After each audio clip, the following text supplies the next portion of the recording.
Hello dear students, school to you YouTube channel में आपका स्वागत है, खैर मकदम है और वेलकम है। डियर स्टूडेंट्स, आज के इस वीडियो में हम मार्च 2024 सब्जेक्ट मराठी अंतर भारतीय का बोर्ड का पेपर सॉल्व करने वाले हैं। इसमें खास बात ये रहेगी कि हर सवाल का आपको डिस्कशन किया जाएगा, मतलब समझाया जाएगा, उसका जवाब क्या है। इसके साथ साथ आपको ये बताया जाएगा कि वो सवाल उस पैराग्राफ में जवाब कहाँ पर है, उस सवाल का जवाब उस पैराग्राफ में कहाँ पर है। किसी भी सवाल को स्किप नहीं किया जाएगा, लिखने का पैटर्न आपको बताया जाएगा और साथ साथ हम उसके पैटर्न पर भी बात करते जाएंगे। उपयुक्त लेखन जो होता है, निबंध लेखन, पत्र लेखन, हम उसको स्किप नहीं करेंगे, उसको भी इस वीडियो में देखेंगे, इसलिए ये वीडियो थोड़ा लंबा होने के चांसेस है। तो मैं आपको अपने कंप्यूटर की स्क्रीन पर लेकर चलता हूँ, वहाँ पर हम पेपर सॉल्व करेंगे और डिस्कशन करेंगे। डियर स्टूडेंट्स, ये मार्च 2024 का पेपर है। कैसे पहचानेंगे? ये देखो, तीसरा महीना रोमन अदद में लिखा हुआ है और यहाँ पर 2024 लिखा हुआ है। तीसरा महीना यानी मार्च का और साल 2024, और मराठी कंपोजिट का ये पेपर है। टोटल 40 नंबर का पेपर होगा। ठीक है, इसी को हम सॉल्व करेंगे। जब आपके हाथ में पेपर आता है बोर्ड का, तो इस तरह की कुछ हिदायतें उसमें लिखी होती है। जैसे मिसाल के तौर पर यहाँ लिखी हुई है, सूचनेनुसार आकलन कृती व व्याकरण यामधील आकृत्या काढाव्यात। हिदायत के मुताबिक जो आकलन कृति है और व्याकरण जो ग्रामर का हिस्सा है, वहीं पर आपको खाके वगैरह बनाना है, शक्लें बनाना है। इसके अलावा अगर शक्लें पूछी हुई तो वहाँ बनाना कंपलसरी नहीं होता है, लेकिन आकलन कृति का जो सवाल आता है, बॉक्सेस हमको बनाने के लिए आते हैं, वहीं पर आपको बनाना है। आकृत्या पेननेच काढाव्यात। जो शक्लें होती है वो आपको पेन से ही निकालना है। हालांकि इस साल से ऐसा रूल है कि बच्चा अगर चाहे तो पेंसिल से भी बना सकता है, ऐसा रूल्स निकल गया है। उपयोजित लेखनातील प्रश्नांची सूचना निवेदन आकृतीची आवश्यकता नाही। जो हमको उपयोजित लेखन में, पत्र लेखन में जो आकृतियां बनाने के लिए आती है, निबंध लेखन में आती है, वहाँ पर आकृतियां शक्लें बनाने की ज़रूरत नहीं है। आकृति यानी खाके, वहाँ खाके आपको बनाने की ज़रूरत नहीं है। स्वच्छता, नीटनेटकेपणा, लेखन नियमानुसार लेखन यांकडे जाणीवपूर्वक लक्ष द्यावे। आपको साफ सफाई पर, ग्रामटिकल मिस्टेक ना हो, इस पर आपको ज़्यादातर ध्यान देना चाहिए। ये हिदायतों में लिखा हुआ होता है। आपको पता है इसमें 4 हिस्से होते हैं पेपर में। उसमें से सबसे पहला हिस्सा जो होता है विभाग 1 यानी हिस्सा नंबर 1 गद्य का। इसमें आपको 2 असबाग पूछे जाते हैं 6-6 नंबर के लिए। तो पहला सबक देखो, ये आपको पैराग्राफ यहाँ पर दिया हुआ है, ये वाला डासन्नी डास पीटी का। इस सबक से पैराग्राफ लिया हुआ है और इसके ऊपर, इसी के बेस पर यहाँ पर आपको सवाल पूछा हुआ है, उतार्याच्या आधारे सूचनेनुसार कृती करा। यानी पैराग्राफ के सहारे से हिदायत के मुताबिक अमल करो। मैं यहाँ पर आपको एक इंस्ट्रक्शन दूंगा कि सवालात बिल्कुल नहीं लिखना है आपको। कौन से वाले सवालात? खास करके ये जो सवाल है ना, ये बिल्कुल आपको आंसर शीट में लिखना नहीं है, अपना वक्त बर्बाद नहीं करना है। बस सवाल नंबर 1, उसका अ और उसका पहला, और फिर हमको ये आकृति यानी खाका बनाना है। ठीक है, सवाल लिखने की ज़रूरत नहीं है। अब यहाँ पर उस पैराग्राफ पर मबनी एक सवाल पूछा हुआ है, जनरल बॉडी मीटिंग मध्ये संवाद करणारे। संवाद यानी बातचीत, गुफ्तगू करने वाले। जो जनरल बॉडी मीटिंग लिए थे ना मच्छरों ने, उसमें कौन कौन था बात करने वाला? तो इस पैराग्राफ, ये सवाल ऐसा है, इस पैराग्राफ को अगर समझे नहीं आप तो जवाब नहीं लिख पाएंगे। इसलिए आपको ये पैराग्राफ समझना पड़ेगा, अभी से मेहनत करना पड़ेगा। अब इस पूरे पैराग्राफ में कौन कौन बात किया है, किसने किसने गुफ्तगू किया है, तो सबसे पहले यहाँ पर हम लिखेंगे दासू 1, दासी 2। इन लोगों ने संवाद किया है यानी बातचीत की है। और उसके बाद दास पुढ़ारी, ये 3 हो गए। और एक था डॉक्टर, उनमें भी डॉक्टर था ना मच्छरों में, वहां पर ये आएगा डॉक्टर, संशोधक, ये। तो 1, 2, 3 और 4 बॉक्स में हम 4 जवाबात लिख देंगे। ठीक है, तो यहाँ पर और 5वां भी लिख सकते हैं, मच्छर। हालांकि मच्छरों की कम्युनिटी है, लेकिन उनमें से ये 4 लोग आपस में संवाद कर रहे थे, बात कर रहे थे। संवाद यानी गुफ्तगू। तो हम 4 बॉक्स में क्या करेंगे, 4 लिखेंगे। ओके, यहाँ पर लिख लेंगे। उसके बाद इसी पैराग्राफ पर मबनी दूसरा सवाल उसके नीचे पूछा हुआ है हमें, ये वाला सवाल, एका वाक्यात उत्तरे लिहा, एक जुमले में जवाब लिखिए। अब सवाल क्या है, डासांच्या जनरल बॉडी मीटिंग मध्ये हशा का उसड़ला। जो जनरल बॉडी मीटिंग में हुई थी उसमें सब लोग अचानक क्यों हंसने लगे थे, तो उसका जवाब आपको पैराग्राफ में मिलेगा। क्यों हंसने लगे थे आपको पता होगा, अगर आपने पढ़ा होगा तो। क्या हुआ था कि वो जब डॉक्टर ने कहा कि मैंने एनेस्थीसिया तलाश कर लिया जिसकी वजह से इंसानों को दर्द नहीं होता, तो उसमें से एक जो डास पुडारी रहता है ना, उसने क्या बोला कि भाई इसका साइड इफेक्ट तो नहीं है ना। तो उसके जवाब में डॉक्टर ने कहा अरे इसके लिए अब इंसान थोड़ी है कि साइड इफेक्ट हो जाएगा। तो इसके जवाब पर सब हंसने लगे थे। अब यहाँ पर जवाब आपको मिलेगा, यहाँ पर ये देखो, ये वाला, यहाँ से लेकर यहाँ तक, छे तसे करायला आपण माणसे का आहोत, हशा उसड़ल्या। आपने सेम टू सेम इतना लिख दिया ना तो भी आपको नंबर मिल जाएगा। लेकिन मैंने लिखा कैसे, देखो मैं आपको बताता हूँ। प्रश्न क्रमांक 1, उसका अ और उसका दूसरा सवाल का जवाब लिख रहा हूँ मैं। डासांच्या जनरल बॉडी मीटिंग मध्ये हशा उसड़ल्या कारण डास डॉक्टरांनी व्यंग करताना म्हटले की छे त्यासाठी आपण माणसे आहोत का। इसका मतलब हुआ कि मच्छरों की जनरल बॉडी मीटिंग में हंसियाँ निकल गई, जोर से हंसने लगे लोग। उसकी वजह यह है कि डॉक्टर ने तंज करते हुए कहा कि छी हम इसके लिए इंसान थोड़ी है, इसलिए हंसियाँ निकल गई थी। इस तरह से आप जवाब लिखेंगे परफेक्ट है। लेकिन जो निशान मैंने लगाया वो भी जवाब बिल्कुल सही है। कोई उसके बाद ये डास पीटिका के इसी पैराग्राफ पर मबनी एक सहमत वाला क्वेश्चन पूछा गया है। सहमत यानी खुद की राय। ये 3 नंबर के लिए एक सवाल पूछा जाएगा आपको पूरे पेपर में। सहमत का एक सवाल 3 नंबर के लिए पूछा जाएगा जिसमें आपको राय देना रहेगी, या सेल्फ रिस्पॉन्स क्वेश्चन जिसे बोला जाता है। पाठातील डास आणि माणूस यांच्यातील संवादाच्या आधारे डासांचे म्हणणे तुमच्या शब्दात लिहा। सबक में के डास और मानुस, मच्छर और इंसानों के दरमियान में गुफ्तगू के सहारे से मच्छरों का क्या बोलना था वो अपने अल्फाजों में लिखो। पूरे सबक में मच्छरों की क्या डिमांड थी वो हमको अपने अल्फाज में लिखना है। तो मैंने इस तरह से लिखा, ये देखो प्रश्न क्रमांक 1, उसका अ और उसका तीसरा। सदर पाठात माणूस आणि डासांमध्ये संवाद झालेले आहे। इस सबक में इंसान और मच्छरों के दरमियान में गुफ्तगू हुई है। डासांचे म्हणणे आहे की माणसांनी आपल्या हाडांच्या पोकळीत रक्ताच्या फॅक्टऱ्या लपवल्या आहेत। मच्छरों का बोलना है इस सबक में कि इंसानों ने अपने हड्डियों के दरमियान में खून की फैक्ट्रियां छुपाकर रखी है। त्यांनी आम्हाला रक्त द्यावे, उन्होंने हमको खून देना चाहिए।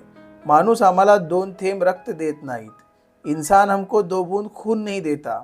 माणूस स्वतः कोणत्याही डासांची फळे तोड़ून खातो और इंसान जो है वो कोणते भी दरख्त के फल तोड़ के खा जाता है। कोणत्याही नदीचे पाणी पितो और कोई भी नदी का पानी पीता है, पण आम्हाला रक्त देत नाहीत, लेकिन हमें खून नहीं देता है। माणसाचे रक्त प्राप्त करण्यासाठी त्यांनी डासांची जनरल बॉडी मीटिंग बोलावली और उन्होंने खून हासिल करने के लिए जनरल बॉडी मीटिंग भी बुलाई थी है मच्छरों की। ये तो ठीक है, मैंने अपने एतबार से लिखा हूँ, लेकिन मैं आपको बता दूं कि आप इस सबक में जो पैराग्राफ है, ये पैराग्राफ के सहारे से भी उसका जवाब लिख सकते हैं कि मच्छरों का क्या बोलना था। तो यहाँ से अगर आप शुरू करेंगे ना, कहाँ से, यहाँ से डासांनी त्यांची जनरल बॉडी मीटिंग ठेवली, दासू आणि दासी अहवाल सगळ्यांनी ऐकला, यहाँ से लेकर यहाँ तक अगर आपने लिखे तो भी उससे ये साबित होता है कि मच्छरों ने ये गुफ्तगू की है। ठीक है, लेकिन सवाल ये है कि आपको उस सवाल का मतलब समझ में आ जाना चाहिए। ठीक है, तो आप इजीली कैसे भी लिख सकते हैं। आगे बढ़ेंगे हम दूसरे पैराग्राफ की तरफ। दूसरा पैराग्राफ हमको मकबरा माझ्या मनातला, इसमें से पूछा हुआ आता है। अच्छा, एक बात पर आप गौर कर रहे, ज़्यादा बड़ा पैराग्राफ नहीं होता है, बड़ी मुश्किल से 9, 10, 11 लाइन होगी इस पैराग्राफ में। कम पैराग्राफ में आपको सवाल ऐसे बनाए जाते हैं कि उसमें से ढूंढकर आपको मिल जाना चाहिए। बहुत बड़ा पैराग्राफ नहीं आता है, लेकिन आपको उसकी रीडिंग जितने फास्ट आएगी ना, उतने जल्दी आप जवाब ढूंढ लोगे। ये मकबरा माझा मनातला का पैराग्राफ है, उसमें से इसके बुनियाद पर एक सवाल पूछा हुआ है, चौकटी पूर्ण करा यानी चौकोन मुकम्मल करो। अब यहाँ पर यह है, काचेच्या खिडकीतून लेखकाकडे टक लावून पाहणारा। कांच की खिड़कियों में से मुसन्निफ की तरफ टक लगाकर देखने वाला। ये कौन था? तो इसका जवाब हमको पैराग्राफ में मिल जाएगा कि उसकी तरफ कांच की खिड़कियों में से कौन घूर कर देखता था। उसका जवाब देखो, माझ्याकडे टक लावून पाहणाऱ्या मकबराला। लेकिन कौन देखता था उसको? मकबरा देखता था। तो उसका जवाब हम क्या लिखेंगे? मकबरा। कहाँ पर? इस चौकोन में, मकबरा। लेखकाच्या पुरस्कार प्राप्त ग्रंथाचे नाव। ऐसी कौन सी किताब है मुसन्निफ की जिसको इनाम मिला था, एजाज मिला था, पुरस्कार मिला था? यहाँ याद रखो, ग्रंथ यानी किताब। तो कौन सी किताब थी उसकी? यह है, संत साहित्य चिंतनासारख्या माझ्या पुस्तकाला श्रेष्ठ संत साहित्य विषयक ग्रंथाचा पुरस्कार मिळाला। पुस्तक और ग्रंथ ये दोनों समानार्थी शब्द हैं, यानी किताब। तो उसकी जो किताब थी संत साहित्य चिंतना, तो ये संत साहित्य चिंतना यहाँ पर आ जाएगा। हमको 2 नंबर यहाँ पर 2 बॉक्स पर मिल जाएंगे। इसी पैराग्राफ पर मबनी आगे हमें सवाल पूछा गया है, लेखकाला मिळालेले सन्मान, मुसन्निफ को कौन से एजाज मिले थे? यानी मुसन्निफ को कौन से इनाम मिले थे। अब यहाँ पर कितने बॉक्स पूछे गए? 4। तो ऐसे हमको इनाम लिखना है जिसमें 4 बॉक्स में 4 आ जाए। सन्मान यानी एजाज, पुरस्कार, इनाम। ठीक है, तो हम 4 बॉक्स में 4 लिखेंगे, वो इस पैराग्राफ में मिलेंगे। ठीक है, तो पहले हमको कौन सा मिला हुआ है? राज्य पुरस्कार। पहले बॉक्स में हम लिखेंगे राज्य पुरस्कार। उसके बाद आदर्श प्राध्यापक यानी मिसाली उस्ताद। उसके बाद डिलीट नाम की एक डिग्री दी गई उनको। और फिर राष्ट्रीय प्राध्यापक, ये आदर्श प्राध्यापक है और ये राष्ट्रीय प्राध्यापक है। तो 1, 2, 3 और 4 बॉक्स में हम 4 वहाँ पर लिख देंगे।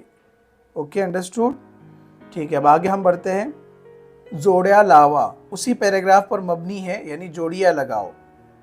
मिस्कीलपने हंसनारे, उसको देखकर मुस्कुराने वाले कौन थे? तो मीनार थे। अब मैंने ऐसे एरो का निशान लगाया, आपको एरो का निशान नहीं लगाना है, आपको मिस्कीलपने हंसनारे उसके सामने लिखना है मीनार। ये बॉक्स बनाने की भी ज़रूरत नहीं है, मैंने बोला ना उसमें शुरुआत में इंस्ट्रक्शन ही थी। सिर्फ जो पहले सवाल होते हैं आकलन कृति के, वहीं पर आपको बॉक्स बनाने की, आकृतियाँ बनाने की ज़रूरत है।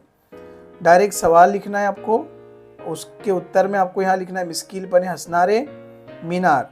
और तरारू नेनारे, अगर आप पैराग्राफ पढ़ेंगे तो उसमें जवाब मिल जाएंगे आपको, घूमट, तरोताज़ा हो जाने वाले कौन। अब हम यहाँ पर दूसरा हिस्सा सॉल्व करेंगे, पद्य विभाग यानी नज़मों का हिस्सा। सवाल है, कवितेच्या आधारे सूचनेनुसार कृती करा।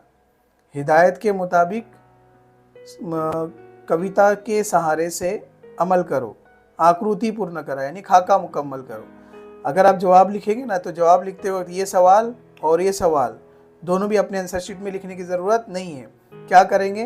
प्रश्न क्रमांक 2 का अ और अ का पहला, फिर बाद में ये आकलन कृति बनाएंगे। अब यहाँ पर ये आकलन कृति है, इसलिए हमको एक खाका बनाना ज़रूरी है।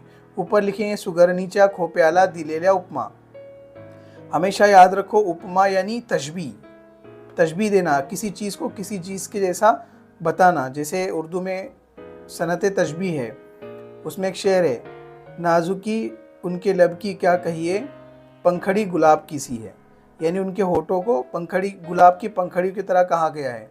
तो किसी चीज़ को किसी चीज़ के ज़रिए तशबीह देना, उसे कहते हैं उपमा, यानी तशबीह करना। तो आप याद रखेंगे उपमा यानी तशबीह। तो ये पूछ रहा है कि सुगरिन की जो खोपा है उसको किन किन चीज़ों से तशबीह दी गई है।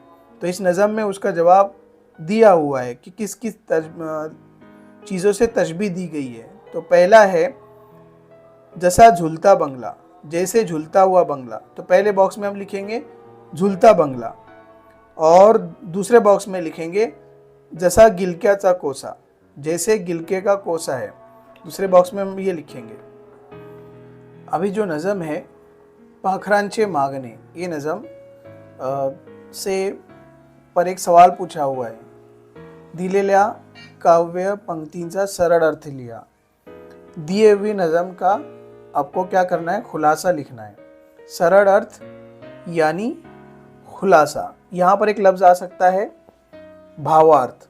सरल अर्थ की जगह पर क्या आ सकता है, भावार्थ। कि भाई नीचे दी हुई लाइन का भावार्थ लिखो, यानी खुलासा लिखो। अभी क्या करना है, अभी जो 4 लाइन है, ये 4 लाइन का आपको खुलासा लिखना पड़ेगा, वो भी मराठी में। मराठी में लिखेंगे तो आपको इस पर 2 नंबर मिलेंगे। अभी मराठी में लिखना होता है आपको। अब इसकी स्टडी कैसे करेंगे, जब तक आप इसका खुलासा मराठी में नहीं पढ़ेंगे तो लिखेंगे कैसा। आपको मेहनत तो करना पड़ेगी। उसके लिए आपने नोट्स बनाई होगी कि हर नज़म का आपको पास खुलासा होगा। डोंट वरी, अगर आपके पास खुलासा नहीं है तो आप मेरे इस ब्लॉग पर जाइए, वहाँ पर आपको हर नज़म का खुलासा दिखाई देगा। मैं तो जो लिंक है इसकी डिस्क्रिप्शन में भी आपको दे दूँगा। आप मुझे पर्सनल मैसेज करेंगे, मैं आपको वहाँ पर भी लिंक प्रोवाइड कर दूँगा कमेंट्स में। और अगर कमेंट्स करके पूछना चाहते तो पूछिए, मैं पर्सनल आपको लिंक शेयर करूँगा। लेकिन बताना है आपको कि किस चीज़ की आपको लिंक चाहिए, क्लियर कट।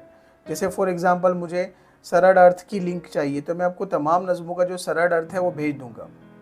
जैसे यहाँ पर है मेरे ब्लॉग पर, यहाँ पर आप आएंगे ना तो यहाँ पर आपको पूरा सिलेबस मराठी का मिल जाएगा। नज़मों का खुलासा, सबक का भी खुलासा है। जैसे आखिरी सबक थोड़ा सा बाकी है तो यहाँ पर आपको मिल जाएगा। यहाँ पर वीडियो दिए हुए हैं, और अगर नीचे जाएंगे ना आप तो यहाँ पर आपको डायरेक्ट पढ़ने को मिलेगा। जिसका वीडियो देखना जान पर आता है तो वो क्या करे, यहाँ पर ब्लॉग पर आकर पढ़ ले या लिख ले वे या ज़ेरॉक्स निकाल ले वे, तो रिवीजन करने में आपको आसानी जाएगी। तो इसका हम खुलासा लिख रहे हैं। तो खुलासा किस तरह से लिखा जाता है, अब ये सवाल नंबर 2 उसका अ का दूसरा, ठीक है, उसका जवाब मैं लिख रहा हूँ। सदर ओळी पाखरांचे मागणे या कवितेतून घेतलेली आहे, ज्यामध्ये कवीने मनोहारी शब्दचित्र रेखाटले आहे। उपरोक्त ओळीमध्ये कवि सांगित इच्छितो की। ये रेड लाइन में मैंने इसलिए इसको किया कि मैं आपको यहाँ पर कुछ समझाना चाहता हूँ। जो रेड लाइन है ना, ये रेड लाइन वाला मसाला है जो किसी भी तरह के भावार्थ में लिख सकते हैं आप। ये जो 3 लाइन है ना, ये मसाला है। पहले इसका मतलब मैं आपको समझा देता हूँ ताकि आपको समझ में आ जाए कि मैं क्या कहना चाहता हूँ। सदर ओळी पाखराचे मागणे या कवितेतून घेतलेली आहे। ये जो लाइनें हैं, कौन सी लाइन जो अभी हमने देखे ना नज़म में, उन्होंने बोला कि इसकी तशरीह करो, वो लाइन कविता में से ली गई है, ज्यामध्ये कवीने मनोहारी शब्दचित्र रेखाटले आहे, जिसमें शायर ने दिल लुभाने वाले लफ्जी तस्वीर खींचे हैं। उपरोक्त ओळीमध्ये कवि सांगित इच्छितो की। मंदरजा बाला लाइनों में शायर कहना चाहता है कि। ये जो है यहाँ तक की तक, ये मसाला है। 2 सवालात आपको भावार्थ के आते हैं, दोनों में ये 3 लाइनों फिक्स लिख दिए ना आपने, तो आपका क्या है, जवाब थोड़ा बड़ा हो जाएगा और सिस्टमेटिक होगा, ग्रामेटिकल मिस्टेक नहीं होगी। अब यहाँ पर मान लो सदर ओळी पाखराचे मागणे कवितेतून घेतलेली आहे, जो लाइनें हैं वो पाखराचे मागणे इस नज़म में से ली गई है। अब मान लो आपको कविता का नाम याद ही नहीं आ रहा है, तो आपको क्या करना है, ये जो हिस्सा है ये काट देना है, ये नज़म का नाम काट देंगे आप, ठीक है। फिर क्या लिखेंगे, सदर ओळी कवितेतून घेतलेली आहे, ये भी हटा देंगे। तो क्या हो जाएगा, ये लाइनें नज़म में से ली गई है जिसमें शायर ने दिल को लुभाने वाले लफ्जी तस्वीर खींचे हैं और वो इन लाइनों में कहना चाहता है कि। अब यहाँ से आपको कोशिश करना है कि 3 लाइन अपने दिल से लिख देवे आप, तो एक जवाब सिस्टमेटिक बन जाएगा। अब वो क्या कहना चाहता है, सुगरनी ने खूब सुंदर खोपा इनला है, सुगरन ने बहुत खूबसूरत घोंसला बुना है, खोपा गिलक्या चा कोशासारखा सुंदर वाटत आहे, वैसा लग रहा है जसे गिलके का कोसा है. माणसाने सुगरणीची हे कारागिरी पाहून अशा सुंदर प्रकारे कार्य करावे. इंसान ने भी सुगरण परिंदे के जैसे काम को देखकर अच्छे काम करना चाहिए, खूबसूरत काम करना चाहिए. अब ये भी जो मैंने उठाया ना, आपको ये जो पैराग्राफ कहाँ पर मिलेगा, मेरे ब्लॉग पर आपको मिल जाएगा. मैं स्क्रीन पर भी दे रहा हूँ, आप कमेंट्स करके मुझे पूछे, मैं आपको लिंक भी शेयर करता हूँ और उसको पिन करके रखता हूँ, और डिस्क्रिप्शन में भी उसकी लिंक है, मैं दे दूँगा आपको. वहाँ से आप पूरे नज़्मों का खुलासा मराठी में पढ़ सकते हैं. आपको कोई इलाज नहीं है, शॉर्टकट मेथड कुछ नहीं है, उसके चक्कर में मत पड़ो. आपको खुलासा पढ़ना ही पढ़ना है ताकि आपके 4 नंबर वेस्ट ना जाए, और बिल्कुल छोड़ना नहीं है. और ये मसाला तो बिल्कुल आप क्या कर लो, याद कर लो. ठीक है, अब अगले सवाल की तरफ, नज़म की तरफ हम बढ़ते हैं. अब दूसरी नज़म जो है वो हा देश माझा, उसका पैराग्राफ यहाँ पर पूछा हुआ है. नज़मों में क्या है आपको बता दूं, नज़मों में सवालात ज़्यादा बनते नहीं हैं, तो आप कोशिश करो जितनी सारी नज़में हैं ना, 21 किताब में, आपके लेटर बुक में, नोटबुक में, जहाँ जहाँ जितने सवाल है वो सबको आप अपनी नज़रों के सामने से गुजार लीजिए कि कैसा सवाल है और कैसा जवाब है. नए सवालात इसमें बनते नहीं हैं. 5 साल हो गए, 6-7 साल हो गए, 5 साल के सवालात पेपर आपने सॉल्व करेंगे ना, तो आपको नज़मों का इजीली आइडिया आ जाएगा. नए सवालात बनते नहीं हैं. और जितने सारे पेपर्स हैं बोर्ड्स के, वो भी हमारे ब्लॉग पर है, उसकी लिंक भी डिस्क्रिप्शन में मैं दे दूँगा. खैर, ये जो नज़म है हा देश माझा वाली नज़म है, और उस पर मबनी सवाल पूछा हुआ है. ये सवाल पूछा हुआ है, कवितेच्या आधारे सूचनेनुसार कृती करा, यानी हिदायत के मुताबिक अमल करो. चौकटी पूर्ण करा, खाके मुकम्मल करो. कवितेत आलेल्या नद्यांची नावे, नज़म में कौन सी नदियों के नाम आए हैं? तो उस नज़म में गंगा और यमुना पहले इसमें है. गंगा और यमुना इन नदियों के नाम आए हैं. मनातून वाहून जाण्याच्या अशा गोष्टी, दिल में से बह जाने वाली कौन सी बातें हैं? गोष्ठी यानी बातें, ऐसी बातें जो दिल में से बह जाना चाहिए. तो इस नज़म के आखिरी शेर में ही है ये वाली लाइन, संदेश रोष जे द्वेष मनातील वाहून जाऊ द्यारे. 2 बॉक्स है, तो पहले बॉक्स में हम लिखेंगे रोष, नफरत, द्वेष यानी हसद. ये दोनों क्या है, हमारे दिल से हमको निकालना है. तो 2 बॉक्स में हम 2 लिख देंगे तो हमारा जवाब कंप्लीट हो जाएगा. उसके बाद इसी नज़म पर मबनी हमें सवाल पूछा गया है, खालील पंक्तीचा सरळ अर्थ लिया. खालील यानी मंदरजा झैल, नीचे, नीचे दी हुई लाइन का क्या करना है, हमको सरल अर्थ लिखना है, खुलासा लिखना है. सरल अर्थ जहाँ दिख गया, इसका मतलब आपको क्या करना है, खुलासा लिखना है. इसके जगह एक भावार्थ भी आएगा. तो लाइन क्या है, जरी अनेक अपुले धर्म, जरी अनेक अपुल्या जाती, परी अभंग असू द्या, सदैव अपुली माणुसकीची नाती. अब इस पर मैं मसाले के साथ कैसे अपना भावार्थ और सरल अर्थ लिखता हूँ, मैंने लिखकर आपको बताया हूँ. देखो, प्रश्न क्रमांक 2 का आ और उसका दूसरा. देखो, मैंने यहाँ पर भी लास्ट टाइम के जैसे आपको मैंने यहाँ पर भी रेड कलर में लिखकर बताया. ये क्या बोल रहा हूँ मैं, इसको मसाला बोल रहा हूँ. सदर ओळी हा देश माझा या कवितेमधून घेतलेली आहे. पेश की गई जो लाइन है वो हा देश माझा इस नज़म में से ली गई है. अब नज़म का नाम याद नहीं आ रहा है तो इसको काट दो, यहाँ से लेकर यहाँ तक क्या लिखेंगे, सदर ओळी कवितेमधून घेतलेली आहे. जो लाइन है वो नज़म में से ली गई है. ज्या कवितेमध्ये कवि ने मनोहारी शब्दचित्र रेखाटले आहे, जिस नज़म में शायर ने दिल को लुभाने वाले लफ्ज़ी तस्वीर खींचे हैं. सदर ओळीमध्ये कवि सांगित इच्छितो की, इस लाइन में शायर कहना चाहते हैं कि. अब यहाँ से मसाले के बाद आपको उसका अर्थ लिखना है.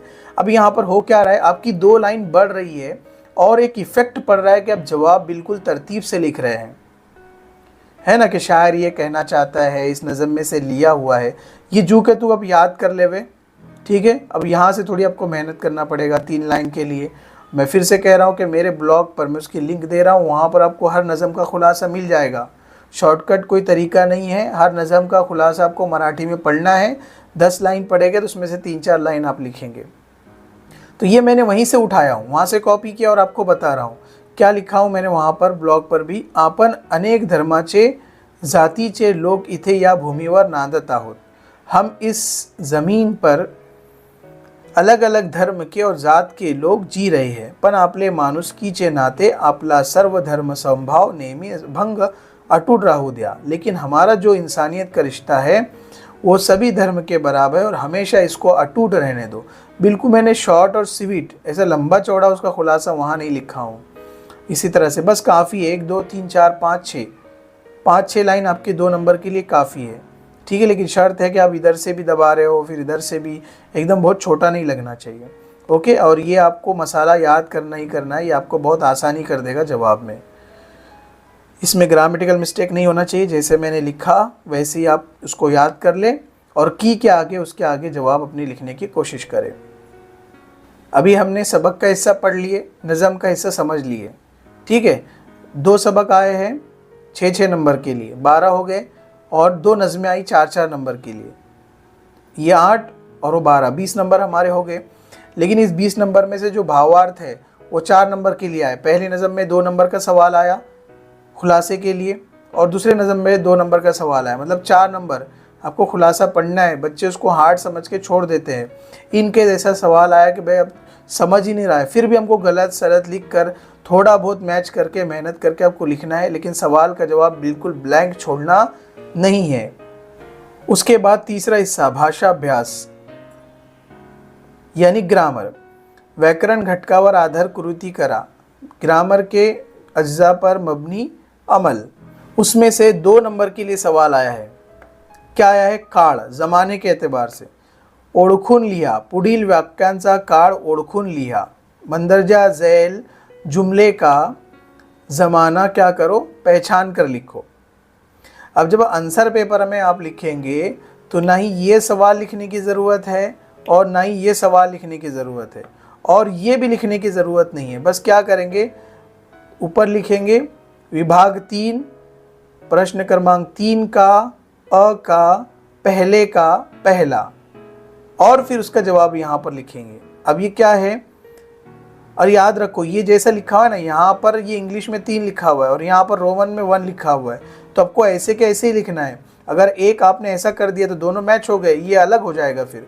तो यहाँ पर 3 अ उसका पहला और उसके पहले का जवाब क्या रहेगा, हे पेन काही से वजनदार आहे।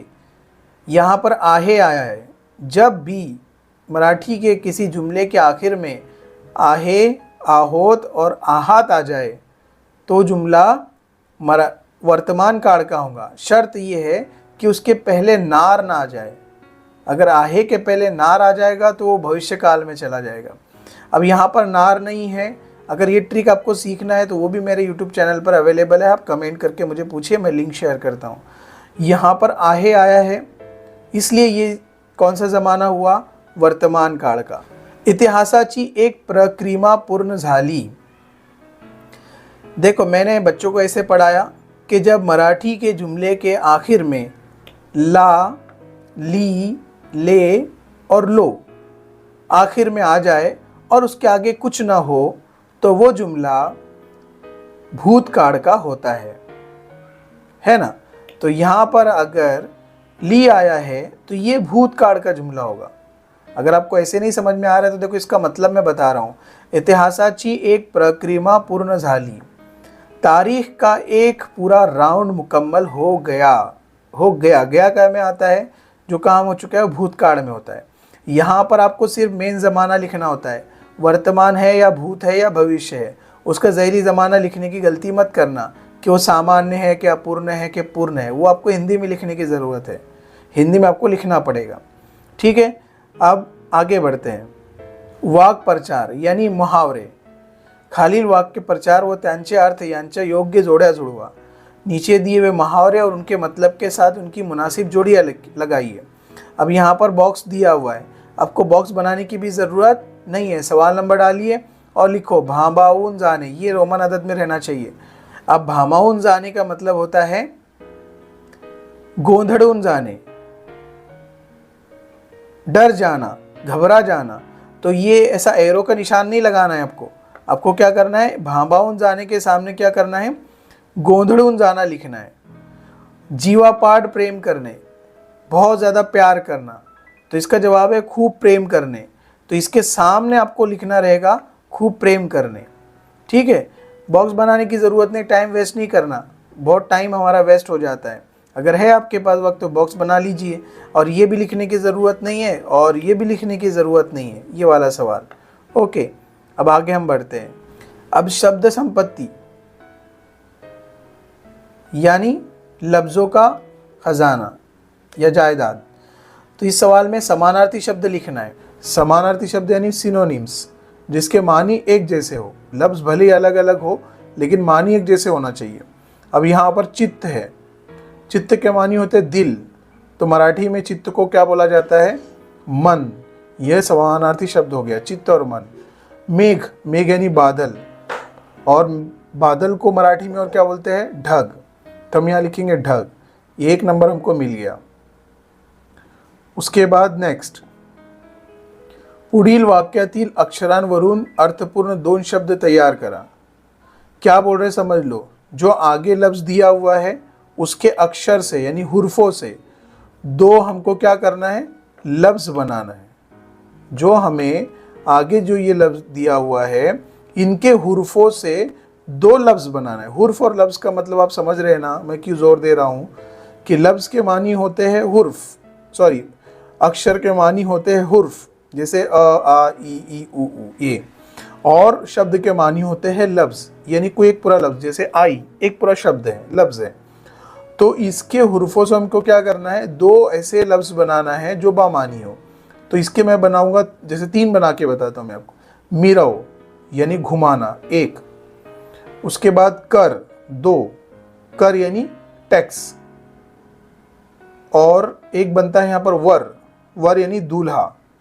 ये 3 मैंने बनाया, आपको 2 बना लिया आपने तो 1 नंबर मिल जाएगा आपको।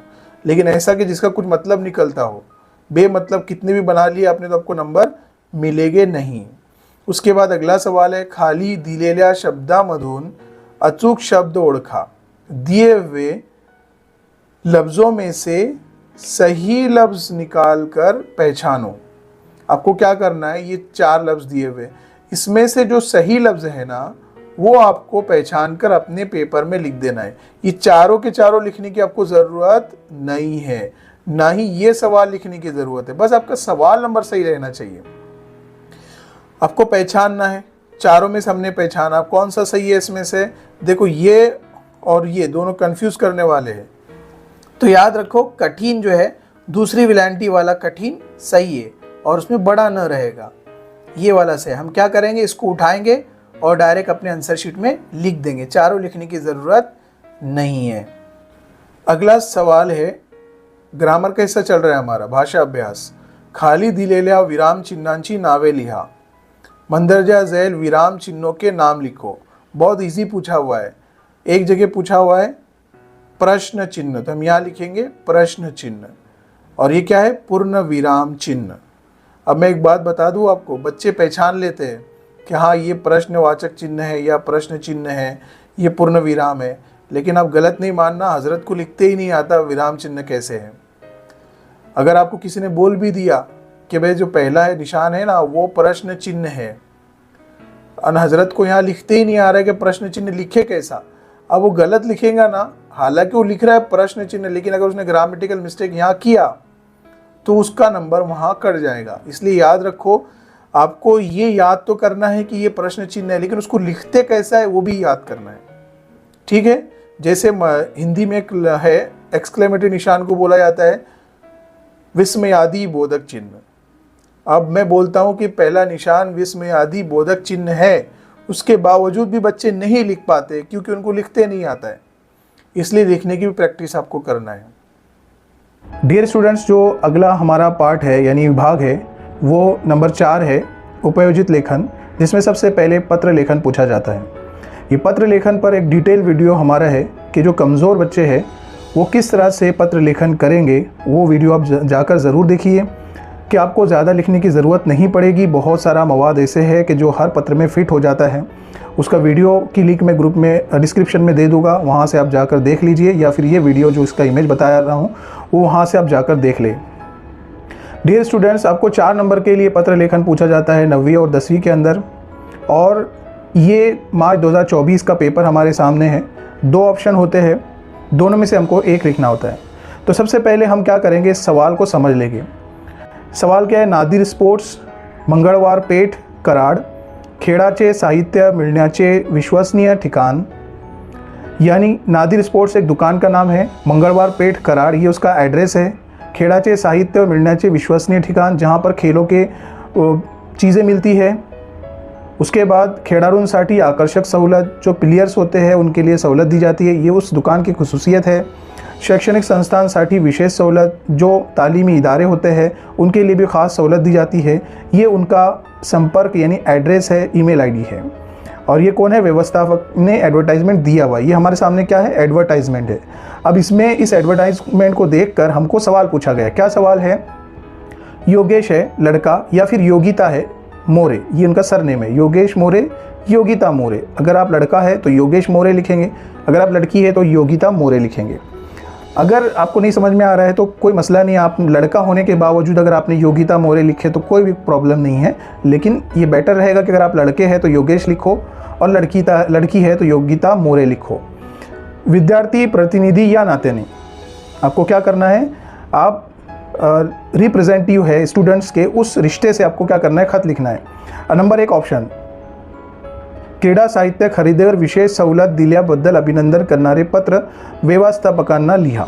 ऑप्शन नंबर 1 क्या है कि आपने खेलों के सामान को खरीदा है, उस पर ख़ास सहूलत डिस्काउंट देने के बारे में उनको अभिनंदन करने वाला पत्र यानी खत व्यवस्थापक यानी मैनेजर को लिखो।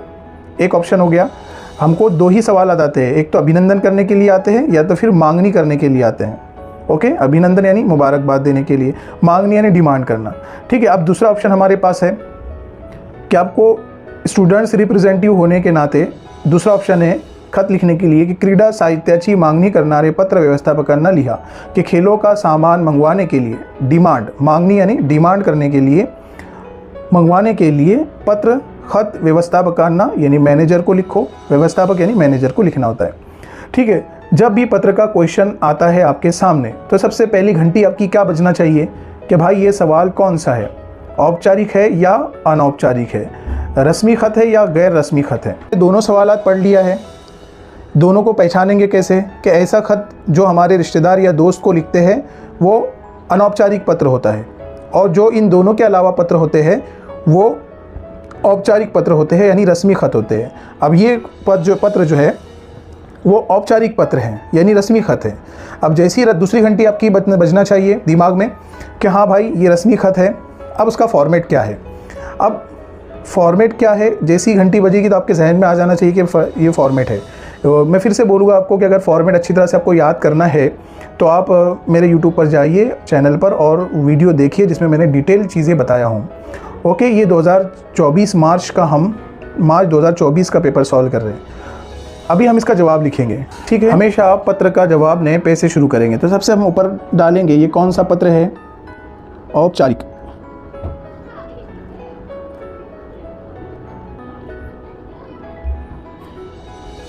अब औपचारिक पत्र का सबसे पहला स्टेप क्या है कि आप दिनांक डालेंगे, है ना।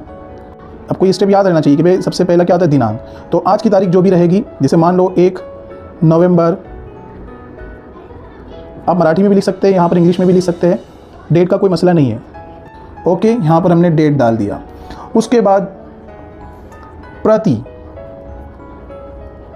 यानी जिसको हम पत्र लिख रहे हैं। अब किसको पत्र हम लिख रहे हैं, हम स्टूडेंट्स के रिप्रेजेंटेटिव है, और किसको पत्र लिखने के लिए बोला है, व्यवस्थापक यानी ये व्यवस्थापक यानी मैनेजर।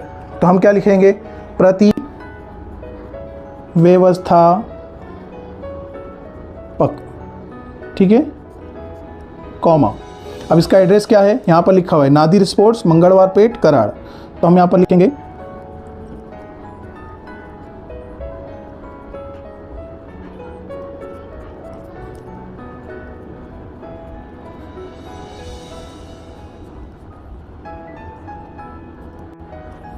ये उनका एड्रेस हो गया सामने वाले का।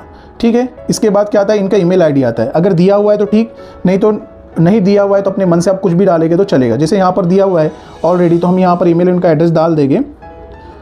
यहाँ पर कंफ्यूज नहीं होना, ज़रूरी नहीं होता है चलो ठीक है, मैं इसको छोड़ देता हूँ, यहाँ पर हम नहीं डालेंगे ईमेल आईडी। अब डायरेक्ट क्या करेंगे, विषय लिखेंगे। इसके बाद का जो पॉइंट होता है वो होता है विषय।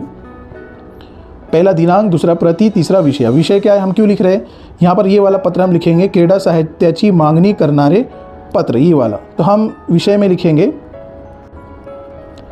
क्रीडा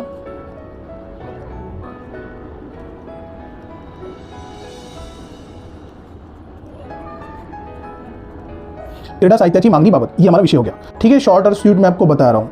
उसके बाद महोदय, इज्जत माब, ये लिखना पड़ता है औपचारिक पत्र के अंदर, कॉमा।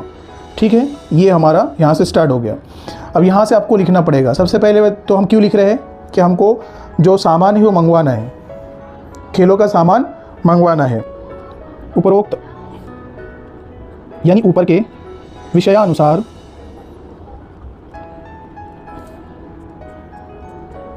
यानी ऊपर के मजमून के एतबार से, ये मजमून के एतबार से आमच्या शाळेत खेळ साहित्याची यानी क्रीडा साहित्याची आवश्यकता आहे। इसका मतलब क्या हुआ कि ऊपर मंदरजा बाला झैल मंदरजा बाला मजमून के एतबार से हमारे स्कूल में खेलों के सामान की ज़रूरत है, म्हणून इसलिए आमच्या शाळेच्या पत्त्यावर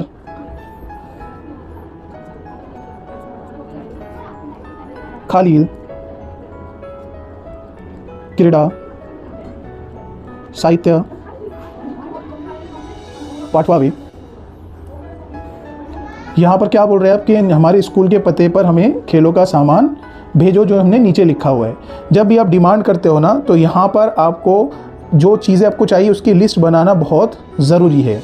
अब यहाँ पर क्या है, किसी भी खेल के बारे में आप कोई भी सामान मंगवा सकते हैं, स्पेशल कोई खेल का नाम लिखा हुआ नहीं है। अगर यहाँ पर लिखा होता है कि क्रिकेट साहित्याची मांगनी करने, तो सिर्फ आपको क्रिकेट के बारे में ही साहित्य की मांगनी करना है।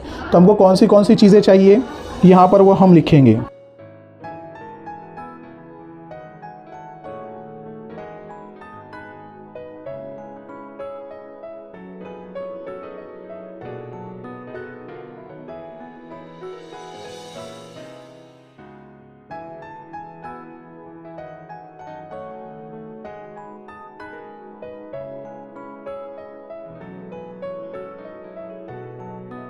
ये हमने क्या कर दिया, लिस्ट बना ली कि हमको ये चीज़ें इतनी चाहिए। ठीक है, ये पूरे पत्र के अंदर ये चीज़ें सबसे ज़्यादा इंपॉर्टेंट है कि आप क्या डिमांड कर रहे हो। ठीक है, तो हमने क्या किया, इतनी चीज़ों की डिमांड किया। और हम क्या लिखेंगे यहाँ पर कि विशेष सहूलत द्या, एक जुमला लिख के हमारा पत्र जो है तो ख़त्म होगा। देखो कितना ईजी होता है। वरील साहित्यांवर विशेष सवलत द्यावी ही विनंती। ठीक है, यहाँ पर ये पत्र हमारा यहाँ पर ख़त्म हुआ। अब इसके बाद की स्टेप क्या होती है, हम हमेशा औपचारिक पत्र में क्या लिखते हैं, मैं फिर से बोलूँगा, आपको डिटेल वीडियो देखना चाहिए कि पत्र कैसे लिखते हैं।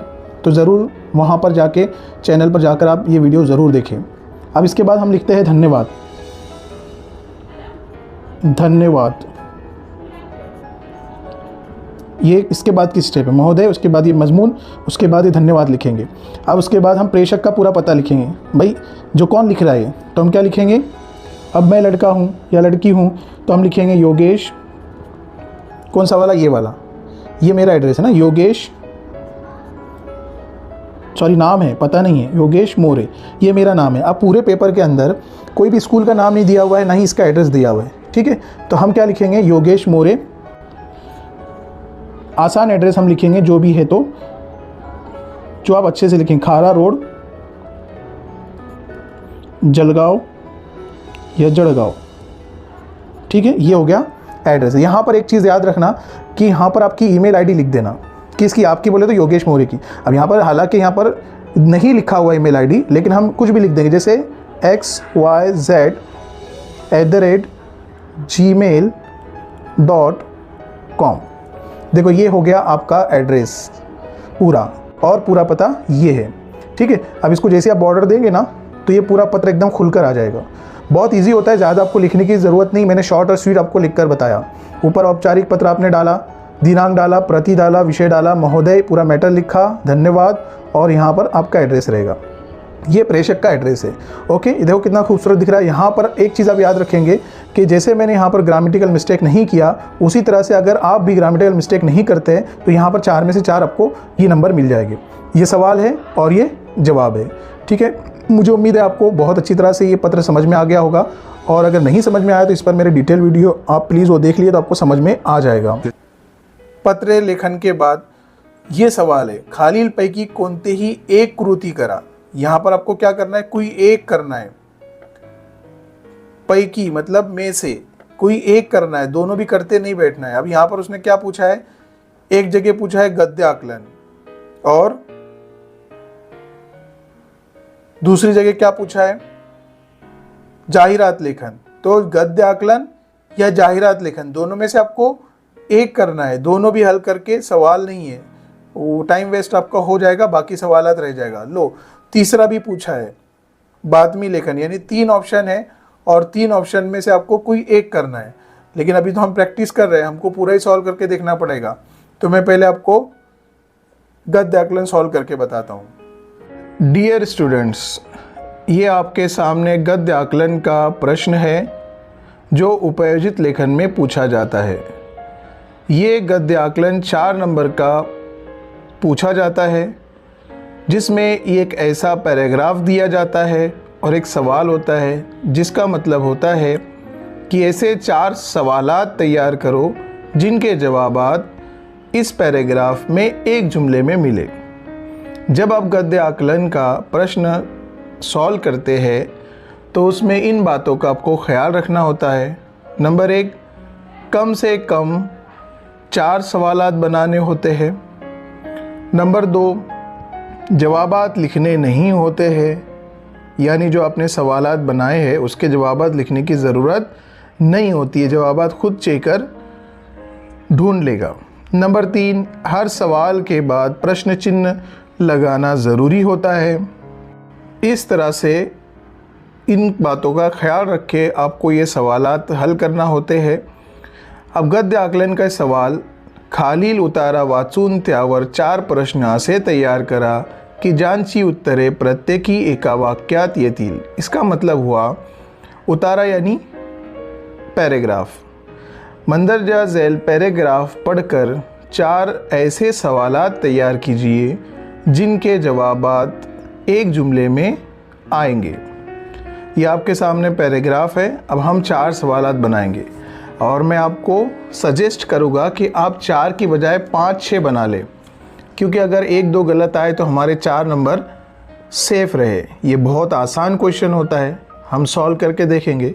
जैसे पहले पैराग्राफ में पढ़ रहा हूँ, ही एका खेड्यातील गोष्ट आहे, काही विचारी गावकऱ्यांनी गावात एक शाळा बांधली, त्यांचे स्वप्न होते गावातल्या मुलांनी शाळेत जावे, खूप शिकावे व शहाणे व्हावे। अब इसमें पहला सवाल हम बनाएंगे। पहली लाइन में देखो, ही एका खेड्यातील गोष्ट आहे, ये एक देहात में की बात है। तो हम क्या बनाएंगे, ये कहाँ की बात है, तो हम लिखेंगे ही कुठली गोष्ट आहे और सवालिया निशान। जवाब नहीं लिखेंगे, जब वेरीफायर चेक करेगा वो पढ़ेगा ही कुठली गोष्ट आहे तो उसको जवाब मिलेगा यहाँ पर खेड्यातील गोष्ट आहे। ओके, काही विचारी गावकऱ्यांनी गावात एक शाळा बांधली। दूसरा सवाल हम यहाँ पर बनाएंगे, गावकऱ्यांनी गावात काय बांधली, गावात काय बांधली, काय यानी क्या, जो गांवकरी है उन्होंने गांव में क्या बांधा। 2 सवालात हो गए। मैं एक चीज़ आपको यहाँ पर रुक कर बता रहा हूँ कि आपको जब तक प्रश्नार्थक शब्द यानी WH क्वेश्चन जो मराठी में है, अगर आपको याद नहीं है तो आप ये सवालात बना नहीं सकते। जैसे मैंने अभी यहाँ यूज़ किया कुठली, यहाँ यूज़ किया काय, कोंती, ऐसी चीज़ें जब तक आपको याद नहीं होगी आप सवाल नहीं बना सकते। इसलिए आपको पता रहना चाहिए क्या को मराठी में क्या बोलते हैं, कहाँ को क्या बोलते हैं, कौन सी को क्या बोलते हैं, कितने को क्या बोलते हैं, किधर को क्या बोलते हैं। जब कोणता, कोणती, कोणसे, कशाला, कशासाठी ये सब वर्ड आपको याद रहेंगे, उसके मीनिंग तो आप सवाल बना सकते हो, वरना सवाल बनाना अधूरा हो जाएगा, सवाल मुकम्मल नहीं बनेगा, आपको मार्क्स नहीं मिलेंगे। लिहाजा एक वीडियो है मेरा ये, उसकी लिंक मैं डिस्क्रिप्शन में भी आपको दे दूँगा। इस वीडियो को आप देखिए और प्रश्नार्थक शब्द को याद कर लीजिए, बहुत इजी ये क्वेश्चन आता है। ठीक है, हमारे 2 सवालात बन गए। अब आगे हम पढ़ रहे हैं। त्यांचे स्वप्न होते गावातल्या मुलांनी शाळेत खूप जावे खूप शिकावे शहाणे व्हावे। उनका एक ख्वाब था कि गांव के बच्चों ने स्कूल में जाना, बहुत पढ़ना और होशियार होना। तो हम यहाँ लिखेंगे किनका स्वप्न था। देखो, त्यांचे स्वप्न होते, उनका ख्वाब था यानी गांवकरी का ख्वाब था, तो हम यहाँ से त्यांचे हटा देंगे और लिखेंगे कोणाचे स्वप्न होते, किसका ख्वाब था और सवालिया निशान। अगर मुझे याद नहीं होता कि किसके को मराठी में क्या बोलते हैं तो मैं सवाल नहीं बना पाता। मुझे पता है कोणाचे यानी किसके ख्वाब थे, तो आप बना पाएंगे। इसलिए वो प्रश्नार्थक शब्द वीडियो आप देखकर याद कर ले। त्यांचे स्वप्न होते तो हम बनाएंगे कोणाचे स्वप्न होते। आगे 3 सवालात हमारे बन गए। गावातल्या मुलांनी शाळेत जावे खूप शिकावे शहाणे व्हावे। ओके, हम यहाँ नहीं बनाएंगे, आगे चलते। मुले शाळेत आनंदाने आली पाहिजेत, म्हणून त्यांनी शाळेजवळ खेळासाठी मैदान तैयार केले। इसका मतलब ये हुआ कि बच्चे खुशी खुशी आना चाहिए, इसलिए उन्होंने स्कूल के पास खेल का मैदान बनाया। तो हम यहाँ से देखो, यहाँ पर बनाएंगे शाळेजवळ काय बांध तैयार केले। हमने क्या हटा दिया, खेळासाठी मैदान हटा दिया और लिखा स्कूल के पास उन्होंने क्या तैयार किया। का यानी क्या और सवाल या निशान। जब वैल्यूअर चेक करेगा तो उसको जवाब क्या मिलेगा, स्कूल के पास उन्होंने क्या बनाया, तो खेल का मैदान बनाया। ओके, 4 हो गए। हम एक्स्ट्रा 1-2 बना लेते ताकि आपको प्रैक्टिस हो जाए।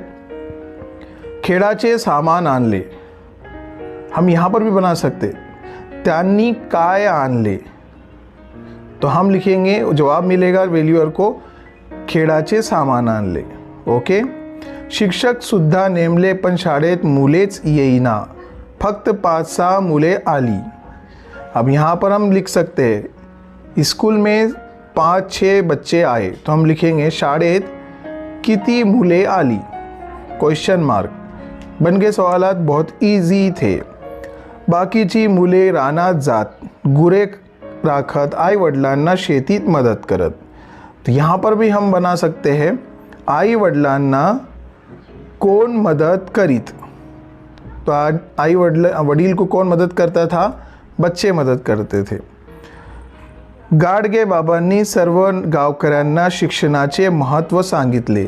यहाँ पर भी इजीली बन जाता है। इसका मतलब हुआ गाडगे बाबा ने सभी गांवकरी को तालीम की अहमियत बताई।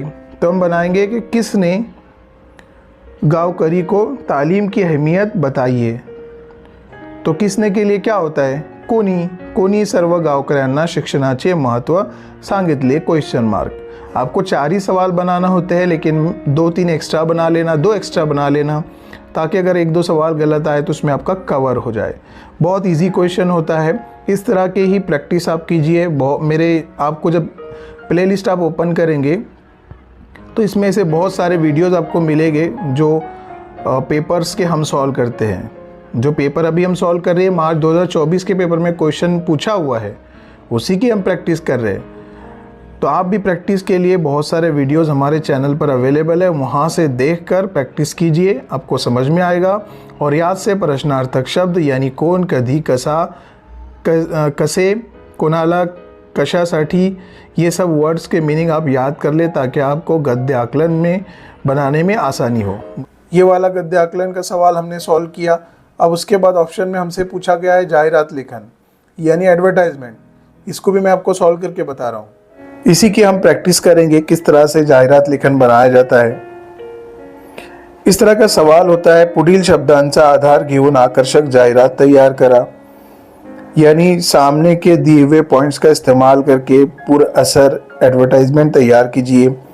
और पॉइंट है गणवेश, शाळांचे गणवेश, रास्त किंमत, टिकाऊ दर्जेदार कापड, सर्व वयातील गटातील सर्व मापांचे, भारत ड्रेसेस। इस तरह के पॉइंट है। अब इसको हम इस्तेमाल करके एक एडवर्टाइजमेंट बनाएंगे। ठीक है, एडवर्टाइजमेंट में हम सबसे पहले ऊपर लिख देंगे सेल सेल सेल।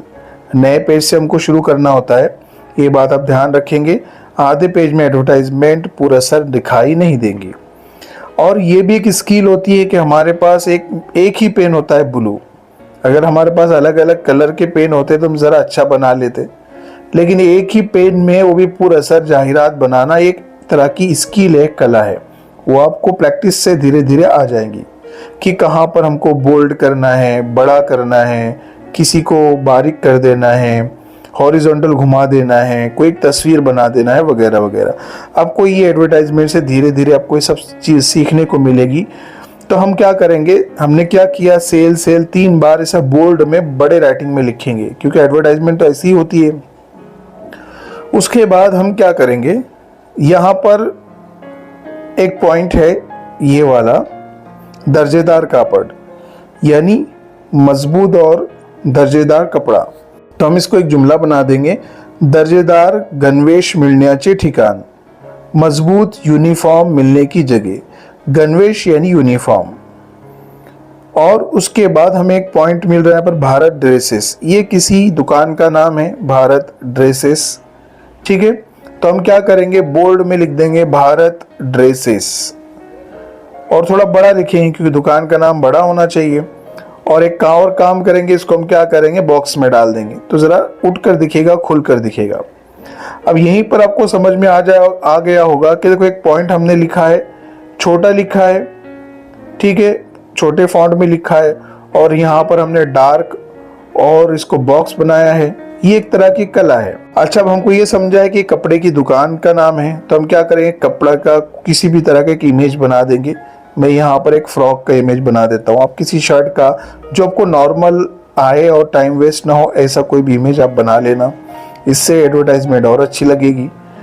फिर हम क्या करेंगे, अब ये पॉइंट्स लेंगे, इसमें हम पहले पॉइंट्स लेंगे टिकाऊ, तो हम लिखेंगे टिकाऊ गणवेश, यानी दूर तक चलने वाला यूनिफॉर्म, यानी मजबूत यूनिफॉर्म। फिर उसके बाद हम ये पॉइंट डालेंगे, रास्त किंमत वाला पॉइंट। रास्त यानी स्वस्थ, रास्त आणि स्वस्थ किंमत, स्वस्थ आणि रास्त किंमत, सस्ती और सही कीमत। अब कौन सा पॉइंट बचा है, ये वाला, सर्व वयोगटातील सर्व मापांचे, तो हम जैसा कि वैसे यहाँ पर डाल देंगे, सर्व वयोगटाचे सर्व मापांचे, यानी हर उम्र के बच्चे के लिए और हर नाप का ड्रेस यहाँ पर मौजूद है। उसके बाद कौन सा पॉइंट बचा है हमारे पास, ये वाला, दर्जेदार कापड़। हालांकि हमने ऑलरेडी ऊपर लिया था, लेकिन फिर डाल देंगे, जगह तो बची है। दर्जेदार वो मजबूत कापड़, यहाँ पर हमने देखा होगा सबको स्टार लगा दिया है और सबको हम बारीक फॉन्ट में लिखा है। उसके बाद एक बात हमेशा याद रखना, अगर एडवर्टाइजमेंट में आपको संपर्क यानी एड्रेस नहीं दिया हुआ है तो कुछ भी खुद से आपको डालना है, दुकान के नाम का एड्रेस खुद से डालना है।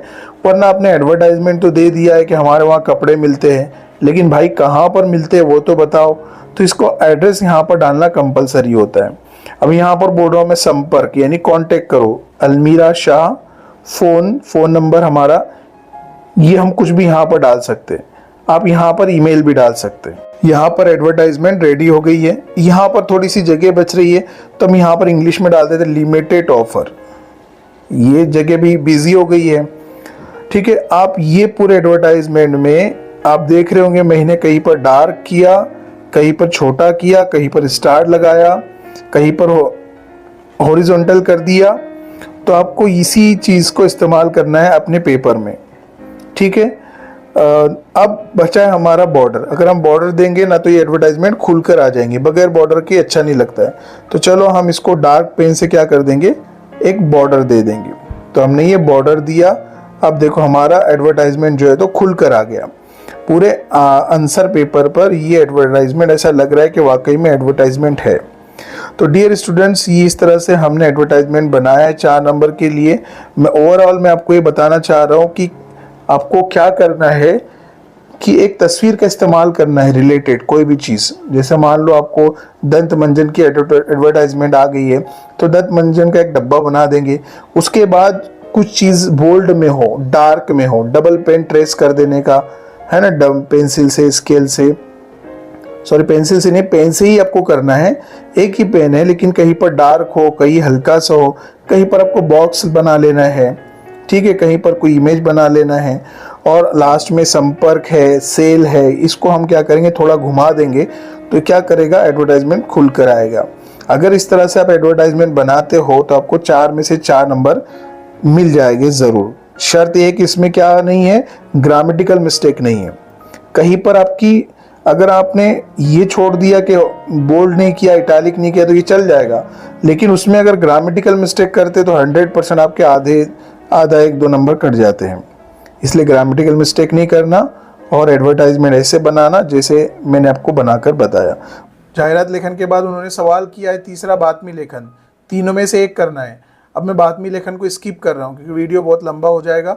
और बातमी लेखन याद रखो, अगर इसके ऑप्शन में जाहिरात लेखन और गद्य आकलन कहा आया है तो आपको ये लिखना नहीं है, क्योंकि इसमें पूरा एक पैराग्राफ लिखना होता है, पूरा एक न्यूज़ बनाना होती है मराठी में।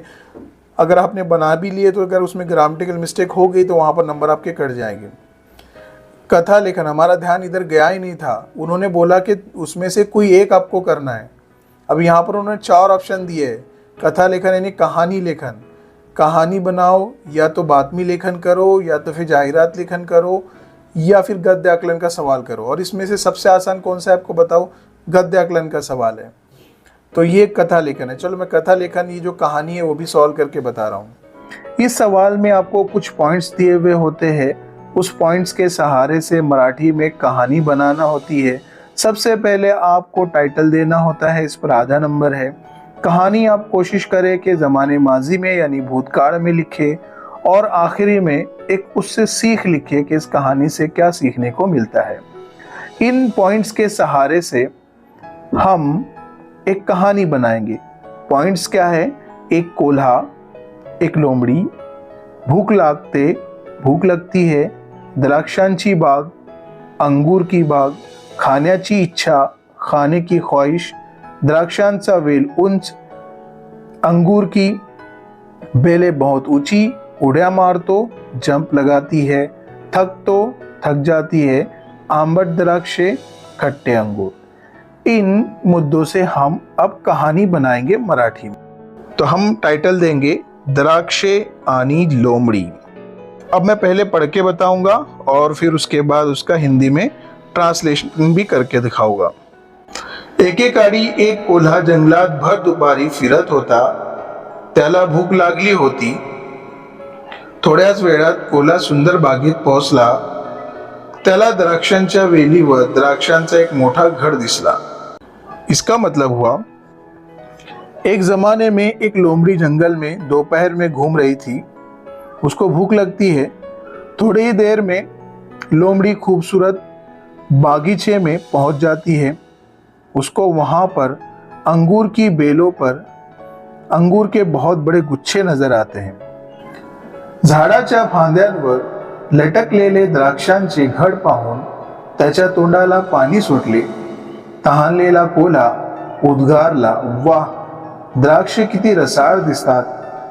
कोल्ह्याला द्राक्षे खावीशी वाटत होती. इसका मतलब हुआ, दरख्तों की टहनियों पर लटके हुए अंगूर देखकर उसके मुंह में पानी आ गया. प्यासी लोमड़ी ने ये जोर से कहा, वाह, कितने रसदार अंगूर है, और उसको वो अंगूर खाने की ख्वाहिश हो गई. कारण तो भुकेला आणि तहानलेला होता. द्राक्षे जास्तच वर होती.